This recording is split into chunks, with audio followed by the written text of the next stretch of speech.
प्यारे विद्यार्थियों नमस्कार। आज हम लोग क्लास 8 के मैथ का प्रश्नावली 1.1 करने वाले हैं। इसमें जितने भी महत्वपूर्ण प्रश्न में होंगे, जितने भी प्रश्न से संबंधित जो जो फैक्ट होंगे, सारे फैक्ट को मैं आपको बताऊंगा। जैसे कि इसमें हम लोग देखेंगे कि योग का, व्यवकलन का, गुणन का और भाग का साहचर्य नियम और क्रम विनिमेयता नियम क्या होता है, प्राकृतिक संख्याओं के लिए क्या होता है, पूर्णांक संख्याओं के लिए क्या होता है, पूर्ण संख्याओं के लिए क्या होता है और परिमेय संख्याओं के लिए क्या होता है। तो सबसे पहले हम लोग अध्याय पर चलते हैं। तो अध्याय हमारा कह रहा है कि निम्नलिखित में गुणन के अंतर्गत उपयोग किए गए गुणधर्म गुण का नाम लिखिए। तो इसमें देखिए क्या किया गया है, -4 और गुना किया गया है 1/5। तो इसमें जो किया गया है आपका वो किया गया है, क्या किया गया है, तो इसमें जो आपका किया गया है, इसको समझने के लिए ना आपको सबसे पहले इन चीज़ों को समझना ज़रूरी है ना।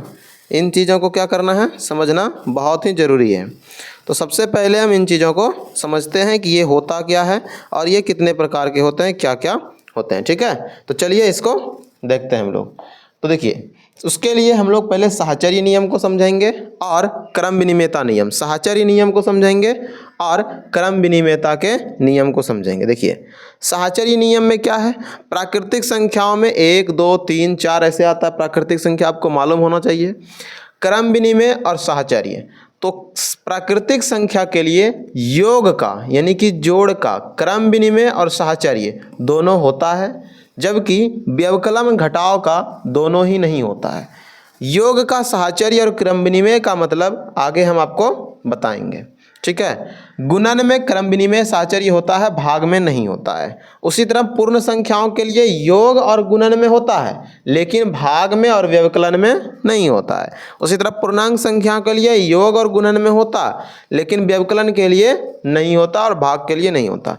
परिमेय संख्याओं का योग का क्रम विनिमय और योग का साहचर्य दोनों होता है, लेकिन व्यवकलन का क्रम विनिमय और साहचर्य नहीं होता है।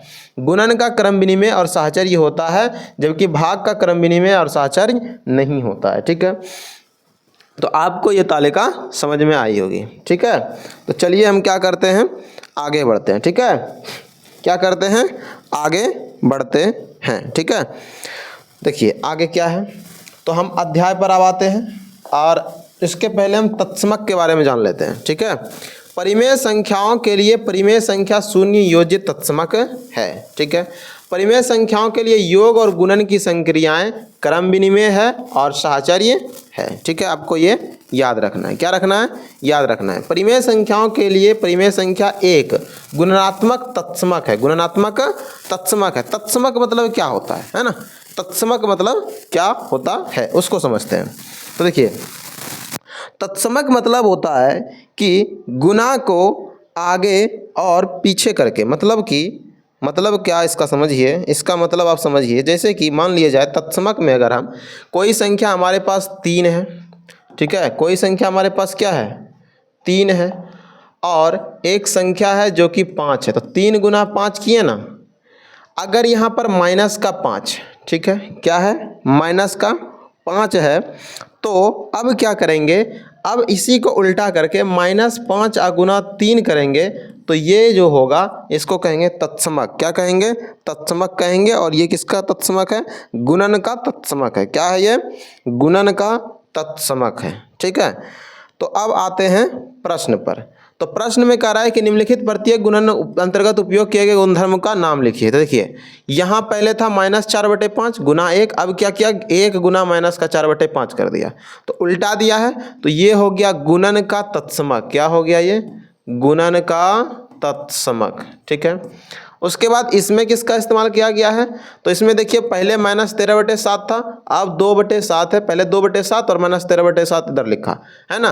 तो इसमें कौन सा इस्तेमाल किया गया है, तो बच्चों देखो, यहाँ पर ब्रैकेट 2/7 के था, यहाँ पर 2/7 पहले लिखा, ब्रैकेट इसका इधर से उठा करके इधर कर दिया, तो इसको कहेंगे हम लोग क्रम विनिमय नियम। क्या कहेंगे, क्रम विनिमय नियम। और ये किसका क्रम विनिमय नियम है, गुणन का क्रम विनिमय नियम है। किसका है, गुणन का क्रम विनिमय नियम। ठीक है, मतलब कि इधर वाले को उठा करके उधर और उधर वाले को उठा करके इधर कर देना, तो इसको कहते हैं क्रम विनिमय। क्या कहते हैं? क्रम विनिमय। अच्छा, ये वाला क्या है? तो इस वाले को हम लोग समझते हैं। तो देखिए, अब जैसे कि मान लीजिए कि हमारे पास एक संख्या है 9, इसको गुना कर दिए 1/9 से, तो ये 9 का उल्टा 1/9 होता है, तो इसको कहते हैं प्रतिलोम। क्या कहते हैं? गुणन का प्रतिलोम गुणधर्म। क्या कहते हैं? गुणन का प्रतिलोम। तो देखिए, -19/29 था, इसको गुना कर दिया 29/-19 से, तो इसको कहेंगे गुणन का प्रतिलोम। क्या कहेंगे? गुणन का प्रतिलोम कहेंगे। बताइए कौन से गुणधर्म गुण की सहायता से आप -1/3 गुना 6 और इसको फिर इसमें ऐसे लिखा गया है ना। तो यहाँ पर ध्यान दीजिए कि पहले क्या था, पहले 6 और 4/3, 6 और 4/3 में ब्रैकेट था, अब ब्रैकेट किस में आ गया? अब ब्रैकेट यही चला गया किस में? 1/3 और 6 में।